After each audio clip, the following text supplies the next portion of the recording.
శ్రీమాత్రే నమః. అందరికీ నమస్కారం అండి. లలితా సహస్రనామంలో 93వ శ్లోకం. కుశల కోమలాకార కురుకుల్ల కులేశ్వరి కులకుండాలయ కౌలమార్గ తత్పర సేవిత. భావం: క్షేమము కౌసల్యమును గలది, సుకుమారమైన లేదా మృదులమైన స్వరూపము గలది.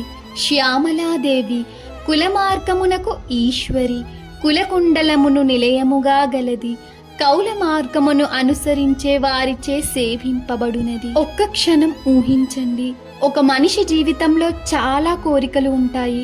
మంచి ఉద్యోగం కావాలి, డబ్బు కావాలి, గౌరవం కావాలి.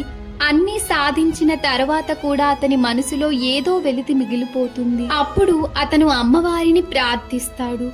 అమ్మవారు చిరునవ్వుతో చెబుతారు, నీకు కావలసినది బయట లేదు, నీ లోపలే ఉంది.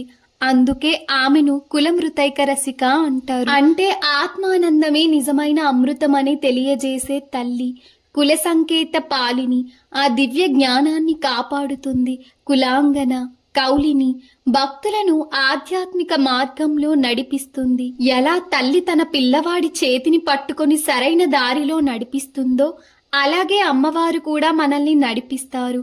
ఈ శ్లోకం చెప్పే సందేశం ఒక్కటే: బయట ప్రపంచంలో వెతికే ఆనందం తాత్కాలికం, కానీ మన హృదయంలో ఉన్న దైవానుభూతిని తెలుసుకుంటే అదే నిజమైన ఆనందం, అదే నిజమైన అమృతం.